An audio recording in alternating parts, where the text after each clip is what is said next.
চাষ বাড়াতে বিদ্যুৎ সংযোগ চায় শরীয়তপুরের কৃষক।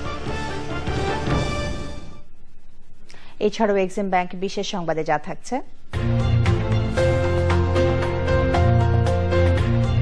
রানী এলিজাবেথের সিংহাসনে আরোহণের ৬০ বছর পূর্তিতে ঢাকায় ভাস্কর্য উন্মোচনের খবর। বিস্তারিত। মহাসমাবেশের পর শাহবাগের গণজাগরণ মঞ্চে হামলা করে দখলের চেষ্টা করে হেফাজতে ইসলাম। তবে গণজাগরণ মঞ্চের কর্মীদের প্রতিরোধে তারা পালিয়ে যায়। হেফাজতের হামলায় প্রজন্ম চত্বরের একজন গুরুতর আহত হয়েছেন। পুলিশ সেখান থেকে আটক করেছে ৭ হেফাজত কর্মীকে। হামলার পর মিছিলে মিছিলে উত্তাল হয়ে ওঠে শাহবাগ। শামসুদ্দোহা পান্না রিপোর্ট।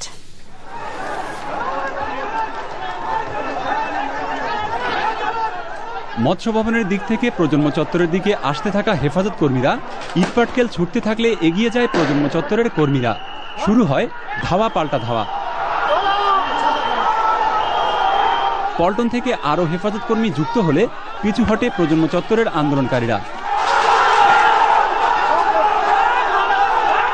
পুলিশ ফাঁকা গুলি ও টিয়ারশেল নিক্ষেপ করলে রমনা পার্কে অবস্থান নেয় হেফাজত কর্মীরা।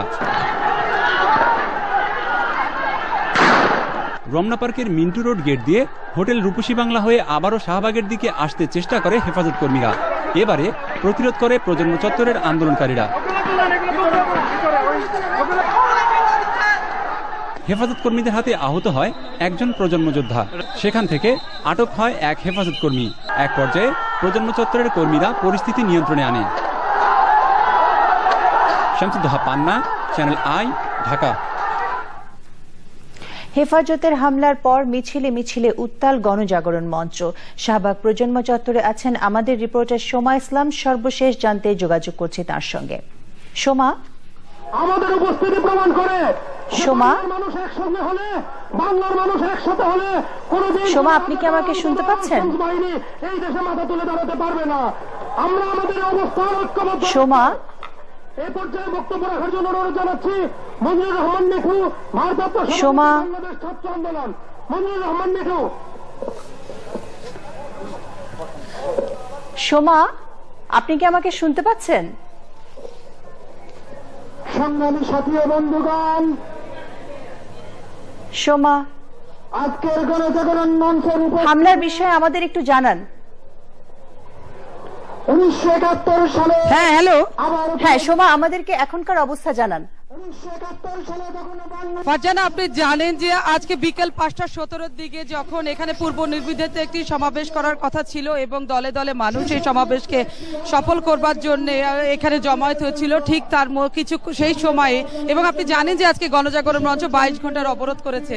ঠিক 5:17 যখন এখানে সমাবেশের জন্য এই মঞ্চ প্রস্তুত হচ্ছিল, জড়ো হচ্ছিল সাধারণ মানুষ, 5:17 দিকে আপনি জানেন যে ঠিক রমনা শিশু পার্কের ওই গেট দিয়ে হেফাজতে ইসলামের একটি গ্রুপ এই গণজাগরণ মঞ্চ দখলের চেষ্টা করে এবং তখনই কিন্তু সাধারণ মানুষ এখানে রুখে দাঁড়ায়। এবং আপনি দেখছেন যে এই গণজাগরণ মঞ্চ 2 মাস ধরে যে আন্দোলন চলছে এবং আজকে কিন্তু 2 মাস 1 দিন, সেই 2 মাস 1 দিনের এখানে গণজাগরণ মঞ্চ পাহারা দিচ্ছে এই মুহূর্তে হাজার হাজার সাধারণ মানুষ।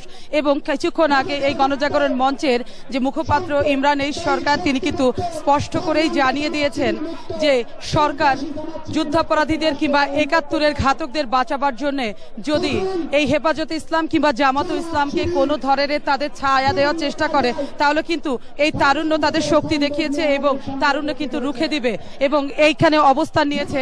আপনি যতদূর চোখ যায় আপনি দেখতে পাচ্ছেন যে বাঁশের লাঠি হাঁটি নিয়ে যতদূর চোখ যায় পিজির মোড় থেকে ঢাকা বিশ্ববিদ্যালয়ের টিএসসি পুরোটা জুড়ে এবং শিশু পার্কের এলাকা যতটা গেছে এবং উল্টা দিকে আমাদের যে পিজি হাসপাতালের দক্ষিণ দিকের গেট, এখানে পুরো সমগ্র এলাকা জুড়েই মানুষ লোকে লোকারণ্য এবং বিভিন্ন পয়েন্টে ফারজানা তারা পাহারা দিচ্ছে এবং পাহারাতে কিন্তু এই নিরস্ত মানুষগুলোর হাতে কিন্তু একটাই, সেটা হচ্ছে বাঁশের লাঠি।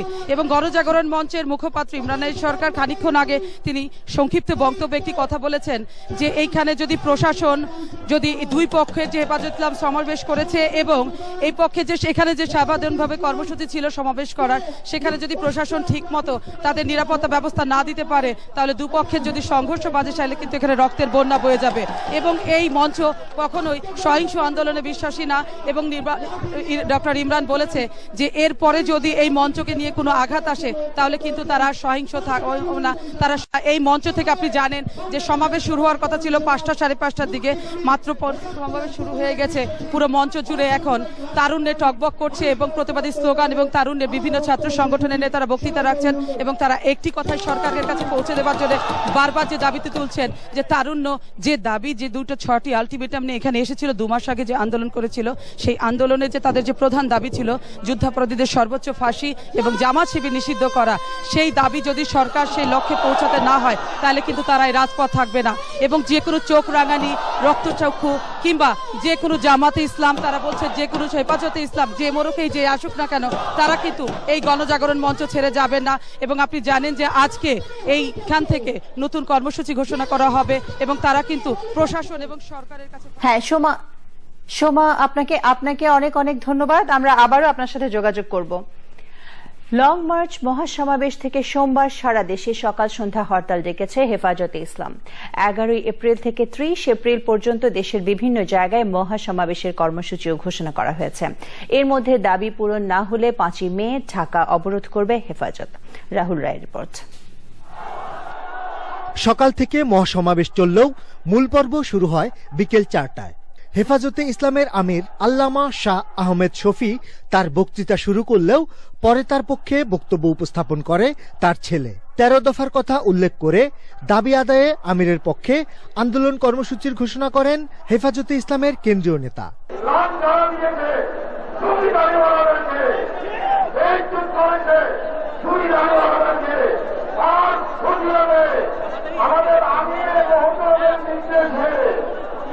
এপ্রিলের 8 তারিখ সোমবার সকাল থেকে সন্ধ্যা পর্যন্ত, আপনার 6টা থেকে 6টা পর্যন্ত কোনো হরতাল হবে।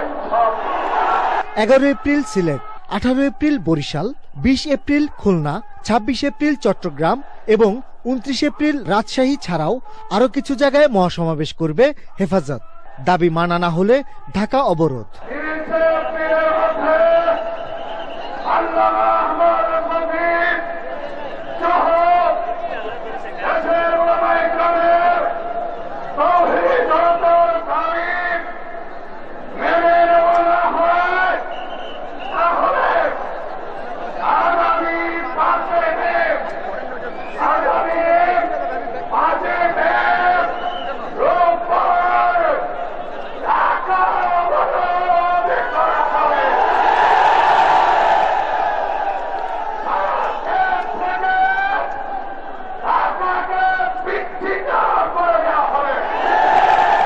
তেরো দফা দাবি মেনে না নিলে আন্দোলন তীব্র থেকে তীব্রতর করার কথা বলেছেন হেফাজতে ইসলামের নেতারা।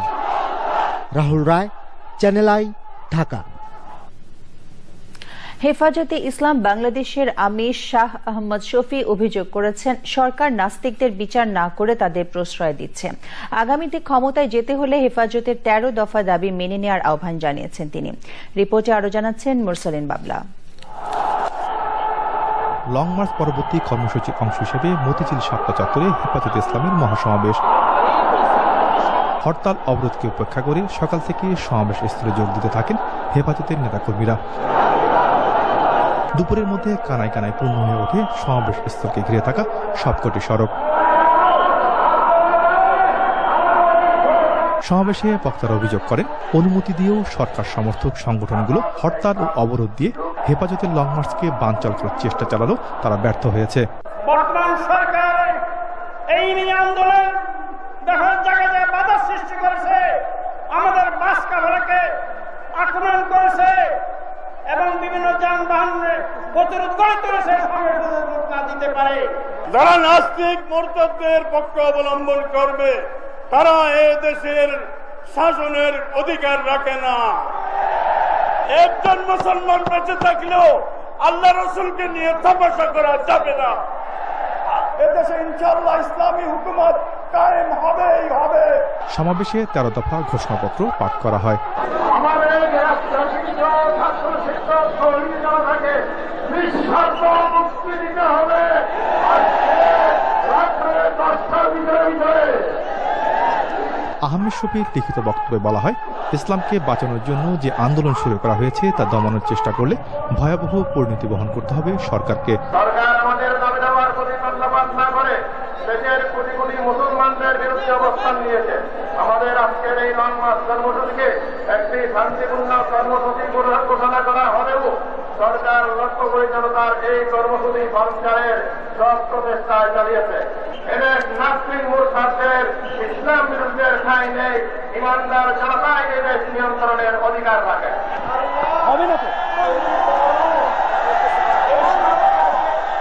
এই সরকারকে ধরো, নাস্তিক মূর্খকে খতম করো। 13 দফা দাবি আদায় না হওয়া পর্যন্ত হেফাজতের নেতাকর্মীরা ঘরে ফিরে যাবে না বলে সমাবেশ থেকে ঘোষণা দেওয়া হয়। মোরসালিন বাবলা, চ্যানেল আই, ঢাকা। হেফাজতে ইসলামের মহাসমাবেশের সংবাদ সংগ্রহ করার সময় কয়েকজন সংবাদকর্মী তাদের হামলার শিকার হয়েছেন।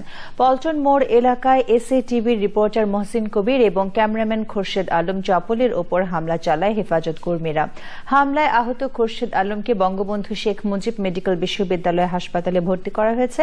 21 টেলিভিশনের রিপোর্টার নাদিয়া শারমিনের ওপরও হামলা চালিয়েছে হেফাজতে ইসলাম। এর আগে শুক্রবার চট্টগ্রামে 71 টেলিভিশনের 6 সংবাদকর্মী হেফাজতের হামলার শিকার হন।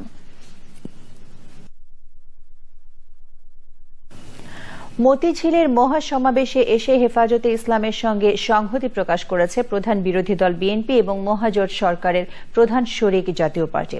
বিএনপি নেতারা বলেছেন, লং মার্চে বাধা দিয়ে সরকার পথভ্রষ্ট ব্লগারদের সমর্থন করেছে। চকর মালিথা রিপোর্ট। হেফাজতে ইসলামের লং মার্চে আসা মুসল্লিদের রাজধানীর বিভিন্ন পয়েন্টে সকাল থেকেই শুকনো খাবার, পানি এবং খাবার স্যালাইন দিয়েছে বিএনপি এবং এর সহযোগী বিভিন্ন সংগঠন। নয়াপল্টন কেন্দ্রীয় কার্যালয়ের সামনে দাঁড়িয়ে লং মার্চে আসা মুসল্লিদের খোঁজ খবর নিয়েছেন বিএনপির কেন্দ্রীয় নেতারা।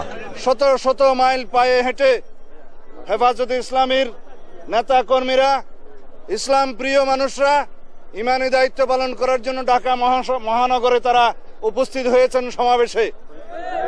আমরা তাদেরকে এই মহানগরের মেহমান মনে করে বিএনপির পক্ষ থেকে পানি এবং শুকনো খাবার দিচ্ছি ঢাকা শহরের 22 থেকে 30টা পয়েন্টে। দুপুর 2:30টার দিকে বিএনপির স্থায়ী কমিটির সদস্য ডক্টর খন্দকার মোশাররফ হোসেনের নেতৃত্বে একটি প্রতিনিধি দল হেফাজতে ইসলামের কর্মসূচির সঙ্গে সংহতি প্রকাশ করতে কেন্দ্রীয় কার্যালয় থেকে শাপলা চত্বরের দিকে রওনা হন।